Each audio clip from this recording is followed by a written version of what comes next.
कालचं मस्त थंडीतलं फर्मेंट झालेलं पीठ थोडंसं काढून घेतलं मी. त्याचा मी ना आता ऑनियन उत्तप्पा बनवणार आहे, दाखवते तुम्हाला. हा आता टाकला आहे मी तव्यावरती. आज ॲक्च्युली संकष्टी आहे, तर साहेबांचा उपवास आहे, त्यामुळे मी थोडंच पीठ काढून फक्त माझ्यासाठी बनवते. आता मी काय काय बनते, चहा ठेवला आहे, त्यांचा उपवास आहे म्हणून उपवासाची बटाट्याची भाजी, आणि संध्याकाळी संकष्टी आहे म्हणून पुरणपोळ्या बनवणारे असते, पुरण बनवून ठेवलं आहे. आता बनला बघूया, फ्लिप करून बघूया. वाव, कलर बघा किती मस्त आलाय. आजचा आमचा नाश्ता.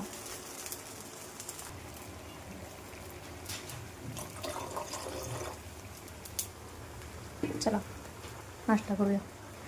नाही अजून एक टाकलाय, 2 उत्तप्पा मध्ये, चहा एक रेडी, आणि साहेबांचा उपवासाचा बटाटा. चला नाश्ता करून घ्या तुम्ही पण. ओके, बाय बाय, भेटू पुढच्या ब्लॉगमध्ये.